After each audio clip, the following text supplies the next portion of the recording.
Welcome to Art with Oz, your front row seat to the stories behind the Indian art world and the trailblazers who define it, one conversation at a time. Today we have with us Mr. Jagannath Panda, one of the superstars of the Indian contemporary art scene. First of all, it's great to have you on the podcast. Good to see you. Welcome to my studio. Thank you. Growing up in a city rich in history and culture, how did your upbringing influence your choice in the subjects of your art? Upbringing means, when I entered into BK College, the whole art, Odisha's heritage, that's open up. Understanding different kind of traditional art, folk, tribal arts. What happened during that whole year being the BK College, we used to receive so many class people used to visit our college. So I used to keenly observing how their processes, how their working method is. There's so much method and material techniques. That kind of known not only subconsciously, I carry so much out of it. Which methods, like what changed from before to after? If you say in terms of my practice, the skill of making things, understanding of using material, but those material like let's say in Dokra, they don't use wax. They use something different kind of stuff to prepare the sculpture before the cast.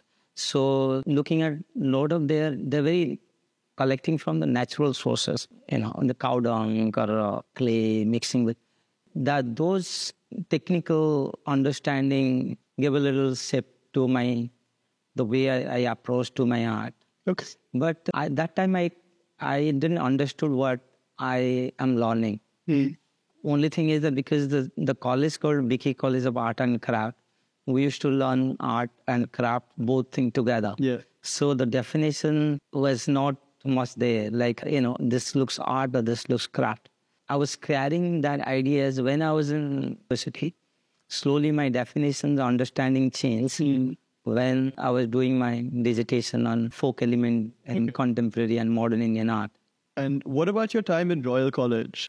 After finish that much later in 2000 and 2002. Yes, that's completely shifted my horizon for understanding to completely new culture. One way, all my teachers where I was in Baroda, they learned from Royal College of Art or European university or institutions. Their method of teaching was very little different. So when I was there, one approach was something which I have learned in India to unlearn and try to go beyond. Okay. So what is exactly shift, like traditional definitions of image making or the object making.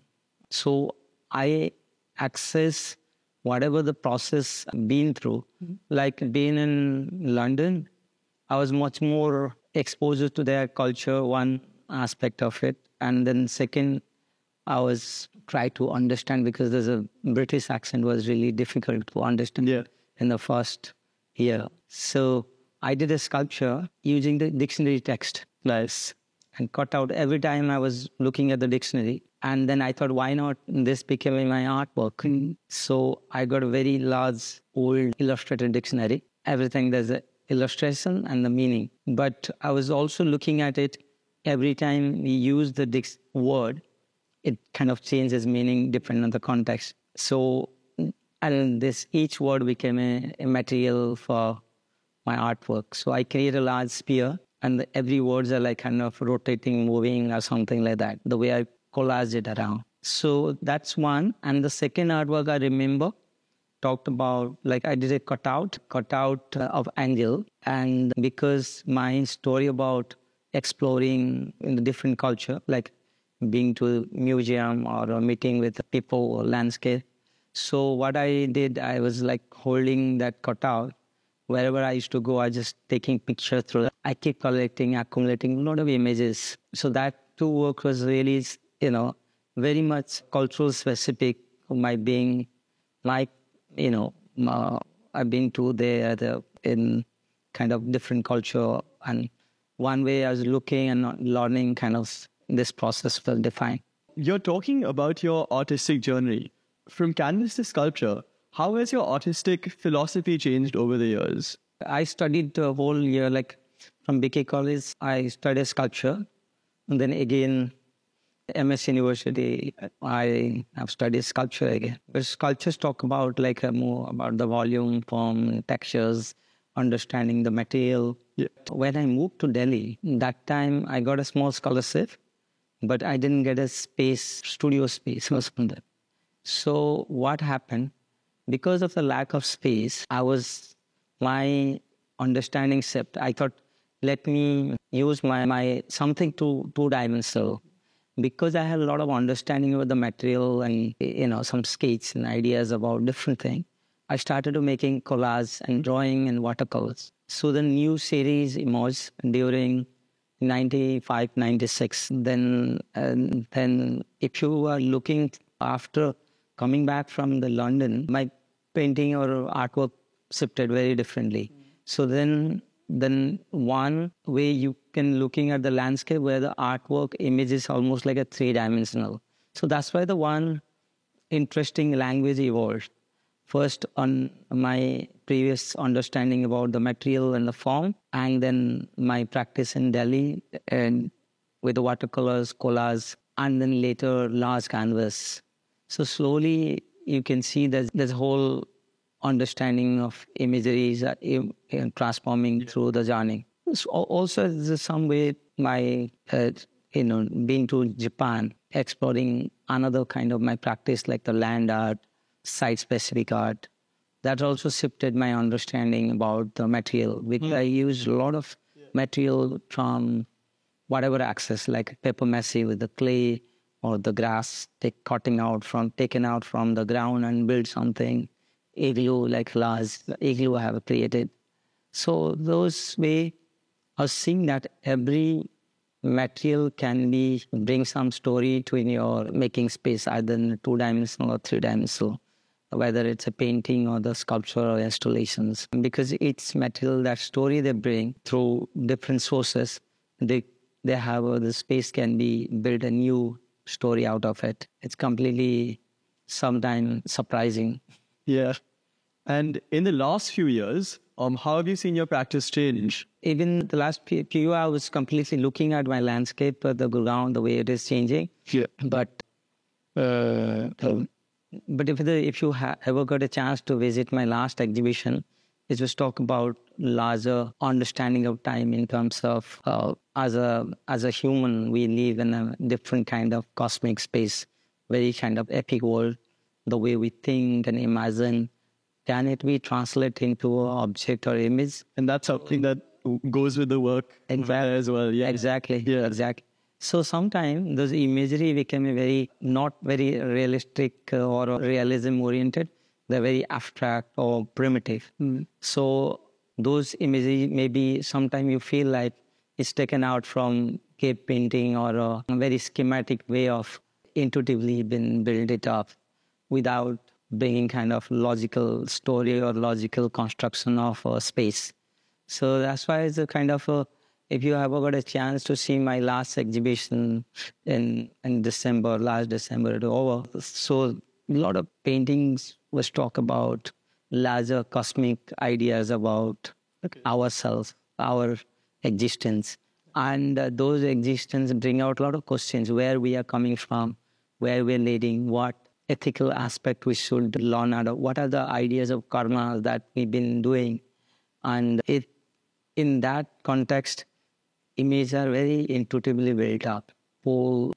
Sometimes I surprise how this been, and they're very busy. They are not, the whole canvas was busy. We're busy with so much image, overlapping image. They're like almost like a dream. They're the subconscious imageries.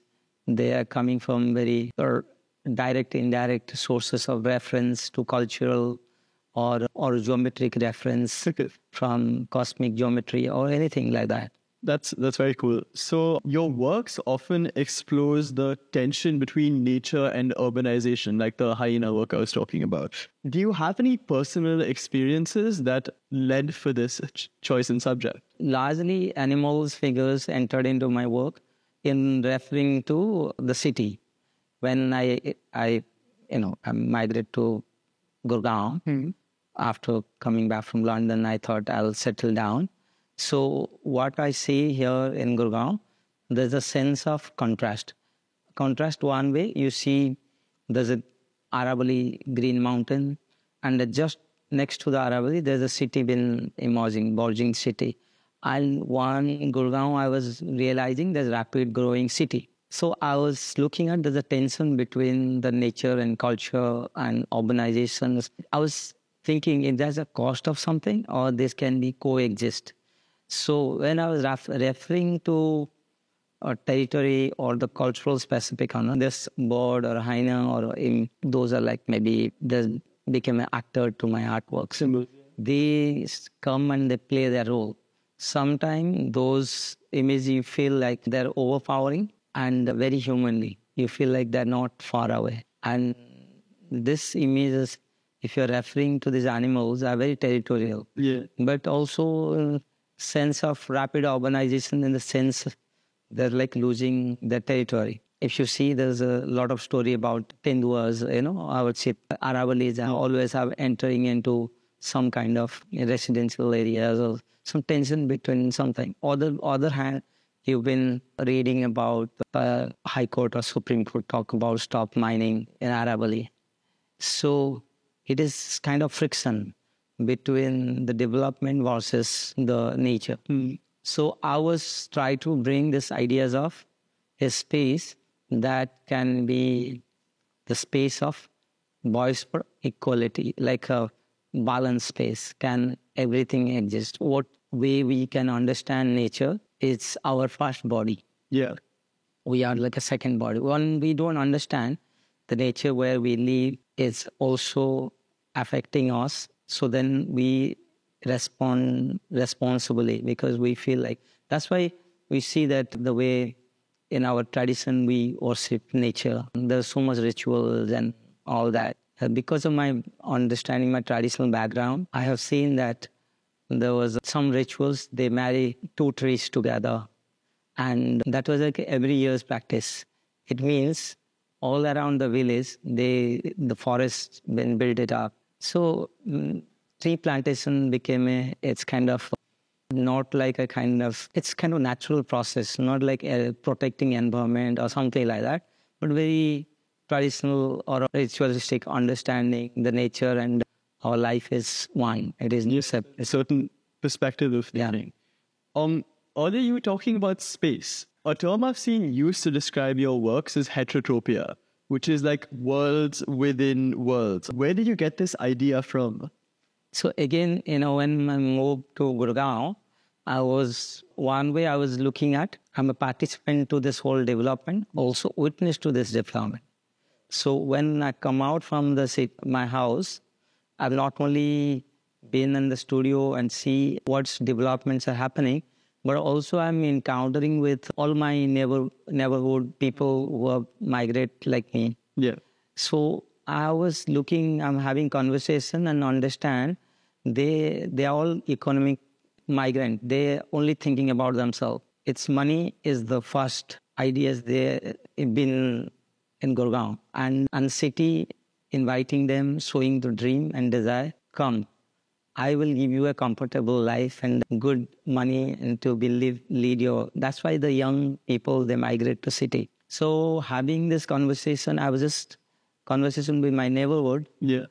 I was understanding everybody carrying their own ideas of utopias, their ideas of life. So I was thinking how this larger is going to work. Yeah. What way this city is fit in. Yeah. And every ideas can have a space, not one versus other. Everything can be content. So in that context, a lot of incident, like one incident I'm telling you, just remember, I was in Sun City. So there's two groups having kind of shouted kind of conversation, debate or argument.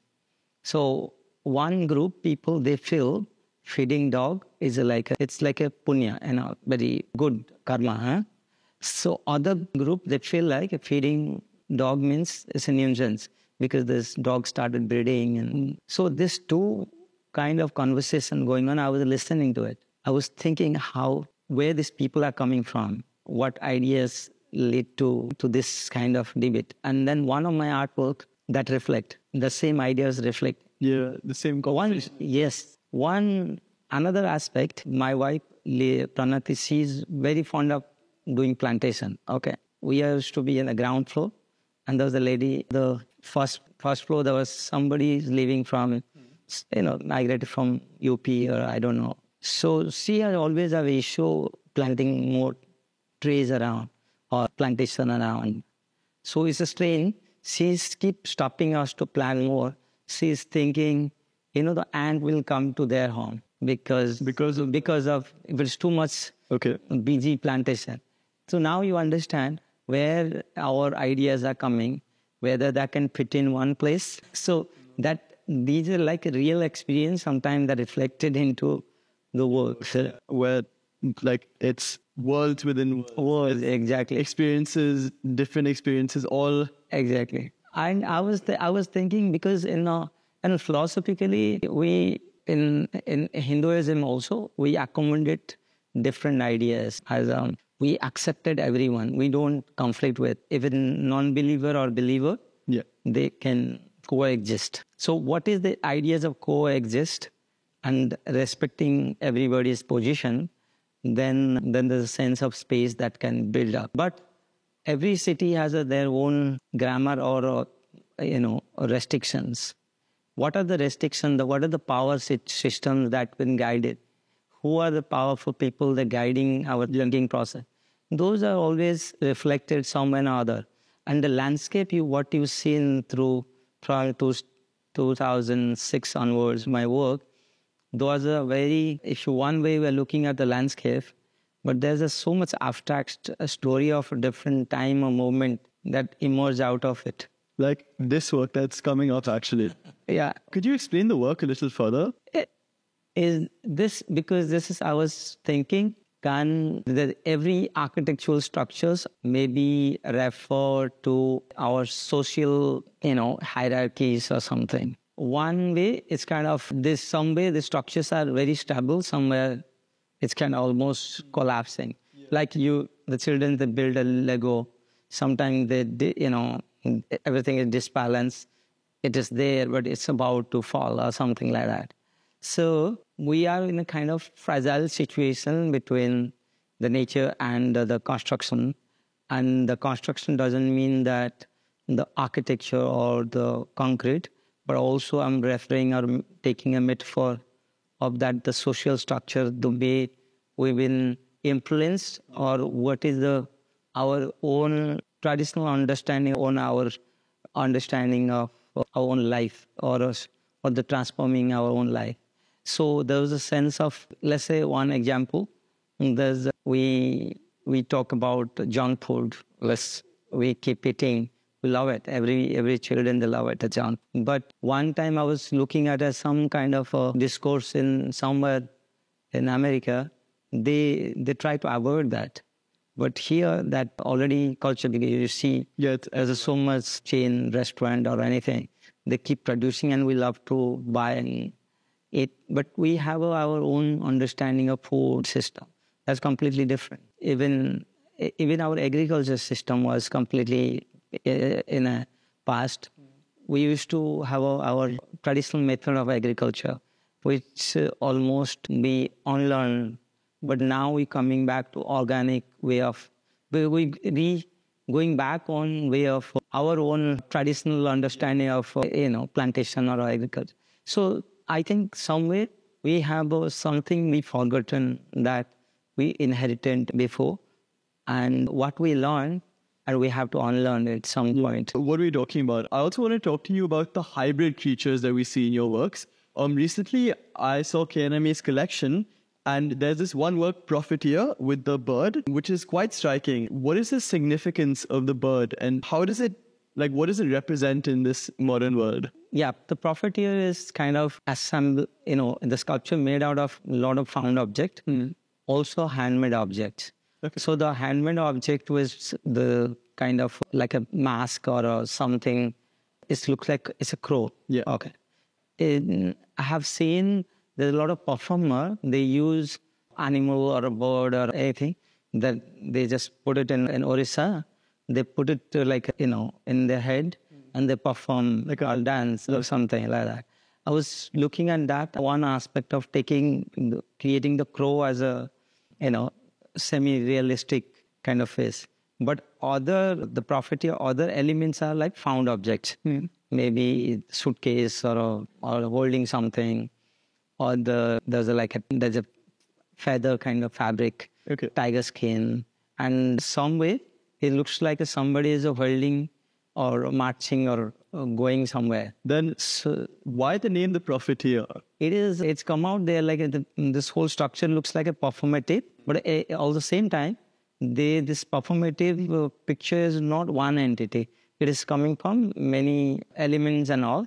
And this is represent a guy who's thinking about, he's standing in a map, okay? And the map is like Gurgaon plot distribution. There's a lot of people who buy and sell property, okay? So they come with this thing, they say, okay, this is a land available. And every time they think about what profit they will get out. So does the crow have any symbolism in this? So we've been seeing many times crow. We said we invite them sometime, sometime when they are sitting next to your house, we feel like the guest will come. We feed the crow, but also crows, we looked at like a very much symbolic. They are very clever. Yeah. They know what to eat and they know how to survive in a kind of ecosystem. So this guy was a performer, but everything looks like a very fragile. Then he's thinking about the money. Thinking on money, or there's holding and like a standing like this, like created like a little structure, which is component of everything. So one way he thinks everything, but again, he's not one entity. They're like a fragile of some other kind of elements. Like one object which looks like a, weightlifting, if you carry, what is they called? Measuring instrument or something like that. How many kilos, like paper they carry to weight your stuff. Yeah. So similar kind of. So those elements come together and create this interesting image. So basically it is referred to being somebody been thinking for his own goal. As I told you, the migrant or economy migrant, they only think about themselves. So he is only thinking about themselves. Okay. And what about the choice to make it a hybrid creature? I've seen this quite a bit in some of your other works as well. Like these, like half animal, half something else. The hybrid nature is coming out of it. The way we are into. We are not in a one kind of ideas of our growth. Like you or me influenced by different kind of culture, society, or continuously something is influencing our thought process or creating our perception. So let's say I'm no more person of my father's son in the way I upbringing with some kind of ethical ideas or his understanding from my childhood. But my experience, my travel became somebody else, someone else. And that continuously changing, that continuously transforming. So it is almost like a hybrid nature because some way the technology that influencing. Yes, it's the hybrid nature of humans. We're not constant, we're not fixed, yeah. Exactly. So quite interesting. That's where it is emerged. But this hybrid nature sometimes looks very organic. Not looks like it's going in on way. Again, I'm coming back to architecture that looks like it's about to fall because architectures have a sense of geometry and gravity and everything. But sometimes my works are like a beyond kind of this hybrid nature of either they're flying or they're about to fall down or something. So with these works, you also talk about urbanization. What is one message you hope that the viewers of your paintings will take away from, like, let's say the set works and urbanization? See, the purpose of art making is just to witnessing myself because of my transformation, changes and understanding that been witnessing through my journey or or through the time and space. When I see the negative and the positive aspect of the nature or the culture that been happening around me, one part I'm a part of it, other part I'm just witness to it. So for me, both are the equal. I don't look at it in journalistic way. Generally, I don't give any direct message, but because it is meant to be live in a certain position, the artwork, depend on the viewer what reference they are carrying. Because in that perspective, the work generate the meaning for them. So when the work generate the meaning, either sometimes they look at very political, and sometimes they looking at in terms of reference to the nature, culture, or the system, the way the societies and building up. It is depend on the person who's looking. But the work, my purpose is to talk about the story start and not the end. Yeah. It is just open-ended. And I wanted to, it should be live as an open-ended for the viewer. Let's say somebody looks at your works. What is one thing you want them to feel? Like, let's say I'm looking at this.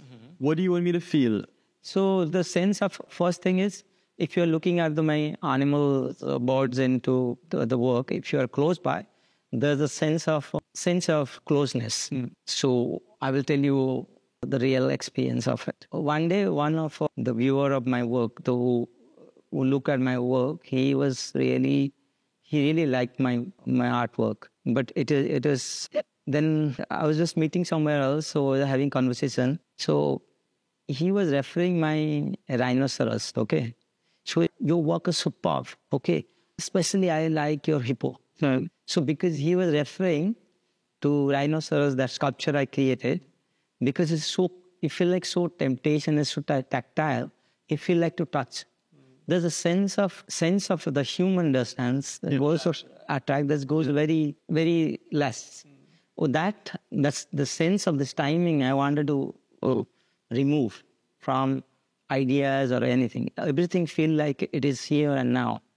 That's it. That is I wanted to send the message. Whatever we've been seeing here in this world, it's all affected. If it is the war happened on there or anywhere, or about the rhinoceros in Kaziranga forest. But the problem is, the Kaziranga forest rhinoceros, for him, he was referring to hippo because his memories. I was laughing. Yeah. Hippos are very popular image because of our Discovery World or National Geography or something. But the Kaziranga is just close to us. But the hippos, the rhinoceros are the oldest mammal. Okay. So one oldest mammal living in a place, but if you're knowing, but also knowing that one way you are connecting, and you also lost same time the connection with you connecting some other animal. Yeah. Do you understand what I mean? It's very complex actually. But I remember that whole conversation that when he referring to the hippo and the rhinoceros coming together, I feel like one way my work is succeed. So this is something I actually want to talk to you about when looking at your works. Your art incorporates a variety of materials, from fabrics to like other different objects as we were talking about. How do you decide what materials to use, what paints to use? Walk us through the creative process of Jagannath. That's a brilliant question. Yeah. So as I told you, my journey started from Orissa to Baroda or my travel. But I always interested about the material that I looked at, because the material or the quality or the craftsmanship of working together, how when you paint or do something, it's create a very personalizing emotion to relate. But when you bring the material into your personal space, they're bringing another story to it. So that's why the both combination of painting and the collage always became a very interesting to play around. Okay. So fabric became an important element after coming back from London, because I did a series of work tearing the fabric. Okay. Tearing fabric and looking at it, there's a lot of fabric lines like vertical and horizontal lines. It's interesting metaphor. I sense, wow, when it's our life also similar, isn't it? Yeah. Because when something vertical and the horizontal comes in terms of time, there's an interesting life as we start our journey. One, like maybe our spiritual growth, or one we are talking about, worldly growth, understanding. So the fabric became an important element because reference to culture also. Wherever I go around India, like maybe at the Banaras or Gujarat or Orissa, well, in India is fantastic. The fabrics have so much cultural specific because that's so strong element, the textiles that we produce in Rajasthan, anywhere. That's the beauty of it. And they're also different, everyone. And it was different. So I tried to see that this can be an interesting metaphor to refer to the culture. And then now you look at my owl, have a lot of patches of fabric. They are from different collection of different sources. And when I collage them, they're all almost like a frizzing. They're very almost like a fossilized in my work. I like that ideas of freezing time in my art painting. So through fabrics. Fabric. And they're all reference to different places and different time. Yeah. And one way, you see, oh, this looks very interesting into fabric. But they are different. But once I bring them together, this is a sense of balancing also. You don't feel like they're coming from different diverse sources. In terms of image also, if you see some images, some artwork, they are coming from friends' reference, but there's very much balance. They don't feel like they're alienated to each other forms or image. There's a sense of balancing always work important, in more with the fabric, the creating a new story. And I keep enjoying making them. I just keep producing endless story of as much as you work and rework, the work has a potential to rethink and relook. Yeah. So that's where it's been keep happening. And these fabrics have so many layers, both physically and like beyond that in your works. Yes. Yeah. So, okay, this is one question I love. Given your popularity among collectors all around the world, have you ever felt any commercial pressure to create a certain kind of work? See, the commercial aspect, my gallery look up because that's not my response. When I come back to the studio, I only think about my engagement. As I told you, I started this work, which is in 2000. Still, it's not finished. Yeah. So it means the story it's ended. It's need to revive. Yeah. It's need to revive. When this time and you respond to the time, the story, the whole narration been built up in the work. Sometimes you enjoy, sometimes you don't. When you disconnect the story, it goes out of your mind. The conversation never happened. So the commercial aspect of I don't understand because the smaller work takes some time as much as time larger work. Yeah. So there's no time difference for me. Sometimes larger work finish very quickly. Small work take more time. So for me, understanding commerce is meaningful because it has always been... It's your creativity is your outlook that matters. Yes. As your outlet, yeah. Exactly. Because every artwork has their own way of starts and ends. And when this entered into a gallery or a public domain, so it became a translate into value or commerce or anything. Okay. It's never have no value when I'm engaging in my studio space. That's good. So you're talking about all these exhibitions you've had. Out of all of them, which one has been your personal favorite? So that's, that I think Transnarrative is the show what I did. Also the important show in 2017 I did. Okay. Crystal City. Crystal City. That I think my series of this whole looking at landscape with architecture, urbanization became an ultimate space that almost like a crystallized. I achieved whatever I had to say through it. What did you say? It's as a reference to the crystal, it's an interesting metaphor. Wherever you put the crystal, it take a sip. It take a lot of light reflection and when it's image change. Yeah. So the Crystal City, the image that have been built, the landscape I have created, I really liked it. It is so intuitively whole. The landscapes have been built. Neither they looks realism nor looks very abstract. What do you like about it? That's what I was saying because it is. It just took me strange space. Not have never achieved to previous practice. Previous practice only landscapes are only maybe in reference to a realism. But often restricted with this one. You felt more open, more free. More open. They look like a very much exactly here and sometimes it disappear. It became somewhere else, somewhere in a very dream or a imaginary space. Or what has been your greatest influence throughout your artistic career? See, I always see that the most influence when understanding of the materiality in the work. And I was looking at Louise Bourgeois' work. So that's I really enjoy the way she thinks and manifest her practice. And the Onkavaras talk about the space and time, his date paintings. It's highly influenced me a lot.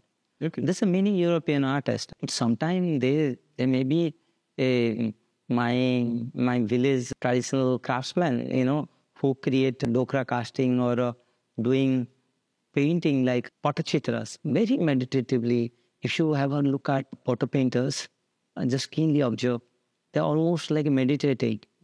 They're coming to a different... Comes to them natural with the line and they enjoy being there. So I witnessed those important moments and they became very, inspiring sometimes. So inspiration keep changing. Every moment you say something or another. And inspiration, if you are open-minded, there's so much inspiration you can get from your peers, your artist friends and all. Everybody is there to offer you something. Only you need to look at it in an open mind, not in your prejudiced mind that art can happen. It looks totally local or totally traditional, but same time it is super futuristic. Yeah. Can it be, it is. It is all about that contrast as you see in your works as well. Yes. Which living or historical Indian artist do you admire the most? Look, when I was in Baroda, I always looked at Bhiwan Sundaram is one of my favorite artists. Again, coming back to, the way he look at the world and the way he manifests his artwork. That is one of the finest artists, that's changed my earlier career's perspective. So I enjoyed working. But there's plenty of artists because India is beautiful. We have so much diverse art practice happening through the modern contemporary art world. So they're always something to learn and see. Yeah. And the good thing about the Indian art world, one way they're very open-minded. There's a lot of reference to European idiom and language, but also same looks like it is our own, transformation of our own culture. It is the way it has been changing. And I think the modern and contemporary art scene has done that very well. We're combining international practices with our own deeply rooted culture. Exactly. Yeah. If you look at the whole modern practice, even Indian artists, so much influence from our tradition. From K.G. Subramaniam, Lulak, Himasa, Raghav Kaneria, or anyone you see all over India, there was a great number of artists always refer to our cultural sources so greatly.